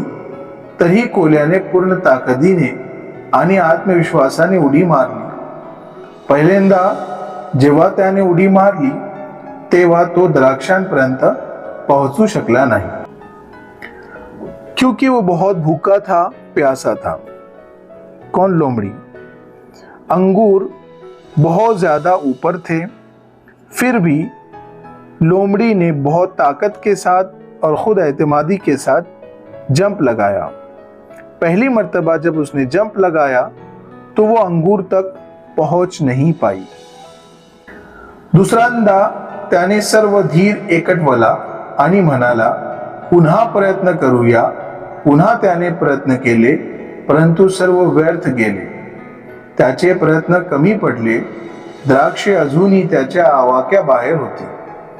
दूसरी मर्तबा जब उसने पूरा सब्र और ताकत एक जगह जमा किया और कहा कि हम फिर से कोशिश करेंगे, फिर से उसने कोशिश किया, लेकिन बहुत सारी कोशिशें उसकी फजूल चली गई। उसकी कोशिश कम हो गई।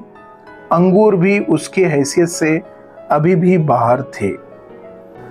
आत्मविश्वासू कोल्हा म्हणाला, तिसऱ्या आणि शेवटच्या वेळी द्राक्षे माझीच असतील, परंतु त्याने खूप प्रयत्न करूनही द्राक्षे पूर्णपणे त्याच्या आवाक्याबरोबर राहिली।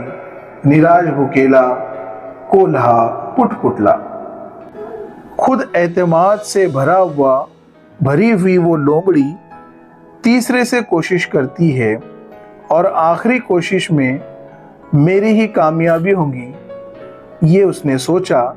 लेकिन बहुत कोशिश करने के बाद भी वो अंगूर उसके हैसियत से बाहर थे। वो नाराज हो गया और वो भूखी लोमड़ी रोने लगी, मायूस हो गई। मी किती मूर्ख आहे, हा योग्य हंगाम नाही। द्राक्षे नक्की आंबट असतील, स्वतःचे सांत्वन करत तो निघून गेला। मैं कितना बेवकूफ हूं, ये मुनासिब हंगाम नहीं है, मौसम नहीं है। अभी तो अंगूर बहुत खट्टे हो गए। वो खुद को सब्र देते हुए वहां से निकल गई। कौन? लोमड़ी। अब बोध, इस कहानी से हमें क्या सीखने को मिला? आपल्या आवाक्यात नसलेली एखादी गोष्ट नापसंद करणे किंवा तिचा तिरस्कार करणे आपल्यासाठी स्वाभाविक आहे, परंतु चिकाटी आणि दृढ़ निश्चय सोडू नका, प्रयत्न करत रहा। इसका मतलब है कि बहुत सारी चीजें हमारी हैसियत से बाहर होती है और ऐसी चीजों को नापसंद करना, उसका इनकार करना, ये हमारे नेचर में होता है। लेकिन हम हमेशा मजबूत इरादे के साथ, मुनासिब सोच और फिक्र के साथ कोशिश करते रहें। ये जो कहानी है बहुत बड़ी लिखी जा सकती है, आपको नेट पर मिलेगी बहुत बड़ी, लेकिन मैंने कोशिश किया आसान लफ्ज़ों में लिखने की। मुझे उम्मीद है ये कहानी आपको पसंद आएगी। निबंध लेखन जो आखिरी हिस्सा होता है हमारे पेपर का, वो होता है निबंध लेखन। दिए जाते 2 उन्वान दिए जाते हैं और उसमें से हमको क्या करना होता है, एक लिखना होता है। पहला निबंध होता है वर्णनात्मक यानी बयानिया मजमून होता है, और दूसरा होता है आत्मकथात्मक निबंध, इस तरह का। तो मैं पहले आपको ये निबंध सॉल्व करके बता रहा हूँ। कौन सा वाला? माझा आवडता पक्षी। माझा आवडता पक्षी यानी मेरा पसंदीदा परिंदा है। पॉइंट्स है पर्यावरणाच्या दृष्टीने महत्व यानी माहौलियात के एतबार से इसकी अहमियत, आवडण्याची कारणे, पसंद आने के लिए वजूहात, गुण विशेष यानी सिफत, वर्णन यानी खुलासा। डियर स्टूडेंट्स, हम इसके उत्तर की तरफ, जवाब की तरफ चलते हैं। सबसे पहले हम हेडिंग डालेंगे, माझा आवडता पक्षी मोर, मेरा पसंदीदा परिंदा मोर। मैं एक पैराग्राफ को पहले रीड करूंगा और फिर उसका मतलब बता दूंगा, क्योंकि बगैर मतलब के आपको ये मजमून समझ में नहीं आ सकता या नहीं आएगा जिनकी मराठी कमज़ोर है। पहला पैराग्राफ है, मला सुंदर दिसणारे पक्षी खूप आवडतात, पण मोर माझा सर्वात जास्त आवडणारा पक्षी आहे। मोर सर्वात सुंदर पक्षी आहे, त्याला एकदा बघितले की बघतच राहावे असे वाटते, म्हणून तो माझा सर्वात आवडता पक्षी आहे। इस पैराग्राफ का मतलब हुआ, मला सुंदर दिसणारे पक्षी खूब आवडतात, मुझे खूबसूरत दिखने वाले परिंदे बहुत पसंद आते हैं, पण मोर माझा सर्वात जास्त आवडणारा पक्षी आहे, लेकिन मोर मुझे सबसे ज़्यादा पसंद आने वाला परिंदा है। मोर सर्वात सुंदर पक्षी आहे, मोर सबसे खूबसूरत परिंदा आहे, त्याला एकदा बघितले की बघतच राहावे असे वाटते, उसको एक मर्तबा देखा तो देखते ही रहना दिल बोलता है, म्हणून तो माझा सर्वात आवडता पक्षी आहे, इसलिए वो सबसे पसंदीदा परिंदा है। अब सेकंड पैराग्राफ, मोर पाहताच माझे मन एकदम आनंदित होतो आणि मनात येते की लहानपणी जी कविता, नाच रे मोरा नाच आंब्याच्या वनात। मोर आपला राष्ट्रीय पक्षी आहे, मोर हे सरस्वतीचे वाहन आहे, म्हणूनच लोक मोराची पूजा ही करतात। चित्रकार असो की कवि, सर्वच कलाकारांना मोर खूप आवडतो। अब इस पैराग्राफ का मतलब, मोर पाहताच माझे मन एकदम आनंदित होतो, मोर देखते ही मेरा दिल बहुत खुश हो जाता है, आणि मनात येते की लहानपणीची कविता, और फिर मेरे दिल में वो बचपन की नज़म याद आती है, नाच रे मोरा नाच आंब्याच्या वनात, के मोर तू नाच ले आम के जंगल में। मोर आपला राष्ट्रीय पक्षी आहे, मोर ये हमारा कौमी परिंदा है, मोर हे सरस्वतीचे वाहन आहे, मोर ये सरस्वती का व्हेकल है, गाड़ी है, म्हणूनच लोग मोराची पूजा ही करतात, इसलिए लोग मोर की पूजा भी करते हैं। चित्रकार असो की कवि, कलाकार हो या पेंटर हो या फिर शायर, सर्वच कलाकारांना मोर खूप आवडतो, सभी को मोर बहुत पसंद आता है। उसके बाद का है नेक्स्ट पैराग्राफ, आखरी पैराग्राफ, मोर हा सुंदर तर आहेच, पण तो शेतकऱ्याचा मित्रसुद्धा आहे। मोर शेत नष्ट करणारे उपद्रवी प्राणी जसे उंदीर, बेडूक, साप यांना तो खातो व शेतीची रक्षा करतो। त्याला हिरव्या, निळ्या, रंगबिरंगी पिसारा असतो, पाऊस पडला की तो सुंदर पिसारा फुलून नाचतो, त्याचा तो नाच मला खूप आवडतो। मोराला पाऊस खूप आवडतो, मोर जंगलात राहतो, त्याची लाल रंगाची चोच असते, त्याच्या डोक्यावर डौलदार तुरा असतो, मोराला उड़ता येत नाही, तो लांब लांब धागा टाकतो। अब इसका मतलब ये है, मोर हा सुंदर तर आहेच, मोर ये तो खूबसूरत है ही, पण तो शेतकऱ्याचा मित्र सुद्धा आहे, लेकिन वो किसानों का दोस्त भी है।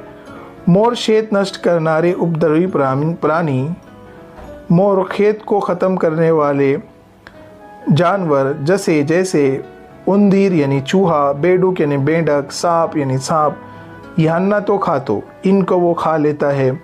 वो शेताची रक्षा करतो और खेत की वो रक्षा करता है, हिफाजत करता है। त्याला हिरव्या, निळ्या, रंगबिरंगी पिसारा असतो, उसको हरा, नीला और रंगबिरंगी पिसारा रहता है।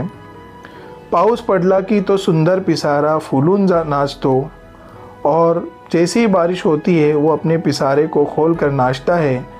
त्याचा तो नाच मला खूप आवडतो, उसका वो नाचना मुझे बहुत पसंद आता है। मोराला पाऊस खूप आवडतो, मोर को बारिश बहुत पसंद आती है। मोर जंगलात राहतो, मोर जंगल में रहता है, त्याची लाल रंगाची चोच असते, उसकी लाल रंग की चोच होती है, त्याच्या डोक्यावर डौलदार तुरा असतो और उसके सर पर डौलदार तुरा यानी ताज होता है। मोराला उड़ता येत नहीं, मोर को उड़ते तो नहीं आता है, तो लांब लांब ढांगा टाकतो, वो लंबी लंबी छलांगे लगाता है। आखिरी दो लाइन हम इस तरह से लिखेंगे, मी मोराची खूप चित्रे जमवली आहे, मैंने मोर की बहुत सारी तस्वीरें जमा की है, मला मोर हा खूप खूप आवडतो, मोर मुझे बहुत बहुत पसंद है, आणि मोर माझा आवडता पक्षी आहे और वो मेरा पसंदीदा परिंदा है। इस तरह के बहुत सारे निबंध आपको मेरे इस YouTube चैनल के इस लिंक पर प्लेलिस्ट में मिल जाएंगे। और अगर आप वीडियो नहीं देखना चाहते हैं, सिर्फ पढ़ना चाहते हैं, तो आसान ज़ुबान में निबंध मेरे ब्लॉग पर 9th और 10th के टैब में मिल जाएंगे, वहाँ पर आप जाकर पढ़ सकते हैं। दूसरा निबंध है आत्मकथन निबंध। ये मैं सवाल आपको सॉल्व करके बता रहा हूँ। दो तरह के निबंध के सवाल आपको पूछे जाते हैं। एक तो वर्णात्मक निबंध और दूसरे आत्मकथात्मक निबंध। ये निबंध आत्मकथन निबंध है। इस प्रश्न का उत्तर हम लिखते हैं। सबसे पहले हम इसे एक शीर्षक यानी उन्वान देंगे। मी रस्ता बोलत आहे, यानी मैं रास्ता बोल रहा। हॅलो मित्रांनो, मी रस्ता बोलत आहे, माझा आवाज ऐकून घाबरू नकोस. तू चांगला मुलगा आहेस, तू मला खूप आवडतो म्हणून मी तुला माझे मनोगत संगीत इच्छितो. माझी अनेक नावे आहे, रस्ता, रोड, पथ, सडक इत्यादी. माझी अनेक वेगवेगळी रूपे आहेत. इसका अर्थ है, नमस्ते दोस्तों, मैं सड़क बात कर रहा हूं। मेरी आवाज से बिल्कुल मत डरना। तुम एक अच्छे लड़के हो। मैं तुम्हें इतना पसंद करता हूं कि मैं तुम्हें अपने दिल की बात बताना चाहता हूं। मेरा नाम, रास्ता, सड़क, पथ, सड़क आदि है। मेरे अनेक रूप हैं। तुम्ही तर मला पाहिलेच असेल व प्रतिदिन माझा उपयोग देखील करीत आहात. आधी मी कच्च्या व मातीच्या स्वरूपात होतो, परंतु नंतर हळूहळू माझे पक्के निर्माण करण्यात आले. सिमेंट कॉन्क्रीट पासून बनवलेल्या रस्त्यांवर धूळ व माती अजिबात दिसत नाही. आपने मुझे देखा ही होगा और रोजाना मेरा इस्तेमाल भी कर रहे होंगे। पहले मैं कच्चा और मिट्टी से बना हुआ था, लेकिन फिर धीरे धीरे मुझ में मजबूती आई। सीमेंट कंक्रीट से बनी सड़कों पर धूल और गंदगी बिल्कुल नहीं दिखती। तुला तर माहित आहेच की दिवसभरात माझ्यावरून अनेक प्रकारचे मोटरसायकल, कार, बस, ट्रक इत्यादी चालतात. माझ्यावरून चालणाऱ्या गाड्या, माणसे व प्राण्यांना पाहून मी दुःखी नाही, आनंदीच होतो. मी पावलानुसार प्रत्येक व्यक्तीचे वय ओळखून घेतो. मी दिवसातील 24 तास लोकांची सेवा करतो. आप जानते हैं कि दिन में मेरे पास से कई तरह की मोटरसाइकिलें, कारें, बसें, ट्रक आदि गुजरती हैं। मैं अपने ऊपर से गुजरती कारों, लोगों और जानवरों को देखकर दुखी नहीं बल्कि खुश होता हूं। मैं प्रत्येक व्यक्ति की उम्र क्रमशः जानता हूं। मैं 24 घंटे लोगों की सेवा करता हूं। माझ्यामुळेच मनुष्य एका स्थानावरून दुसऱ्या स्थानी पोहोचतो. माझ्यावर मनुष्यच नव्हे तर पशुपक्षी देखील चालतात. आणि हे सर्व करताना मला खूप आनंद मिळतो. माझे खूप महत्त्व आहे. ज्या देशात चांगले रस्ते म्हणजे तो देश प्रगतिशील असतो. मेरे कारण ही मनुष्य एक स्थान से दूसरे स्थान तक पहुंचता है। मनुष्य ही नहीं बल्कि पशु पक्षी भी मुझ पर चलते हैं और मुझे ये सब करने में मजा आता है। मैं बहुत महत्वपूर्ण हूं। अच्छी सड़कों वाला देश प्रगतिशील देश होता है। चांगले रस्ते असले की माणूस एका ठिकाणावरून दुसऱ्या ठिकाणी लवकर पोहोचतो. वेळेची बचत होते, त्रास कमी होतो. तुला एक सांगू, पण मला एक खंतही आहे. लोक चालताना माझ्यावर थुंकतात, कचरा टाकतात, त्याने मी अस्वच्छ होतो. नैतिक फायद्यासाठी मला खंदतात. यदि अच्छी सड़कें हों तो लोग एक स्थान से दूसरे स्थान तक जल्दी पहुंच जाते हैं। समय की बचत होती है और परेशानी कम होती है। मैं आपको एक बात बता दूं, लेकिन मुझे एक बात का अफसोस है। राह चलते लोग मुझ पर थूकते हैं, कूड़ा फेंकते हैं और मैं अशुद्ध हो जाता हूं। मुझे नैतिक लाभ के लिए खोद देते हैं। तू सर्वांना माझ्याकडून एक संदेश दे की मला ह्याचा त्रास होतो असे करू नका. मग लोक चांगले वागतील अशी अपेक्षा मी करते. तुम सबको मेरी ओर से संदेश दो, मुझे कष्ट न पहुंचाओ। मैं लोगों से अच्छा व्यवहार करने की उम्मीद करता हूं। इस प्रकार निबंध लिखने से आपको फुल मार्क्स मिल सकते हैं। डियर स्टूडेंट, मुझे उम्मीद है आपको ये पूरा पेपर समझ में आया होगा। इसके अलावा भी हमारे पास पेपर्स हैं, वो आपको सॉल्व करना, उसकी लिंक मैं डिस्क्रिप्शन में दे दूंगा। यदि अभी तक आपने हमारे school to you YouTube channel को सब्सक्राइब नहीं किया तो सब्सक्राइब कर लें। बेल आइकन को क्लिक कर लें ताकि आपका नए वीडियो की अपडेट मिल सके और वीडियो को लाइक करना ना भूलें।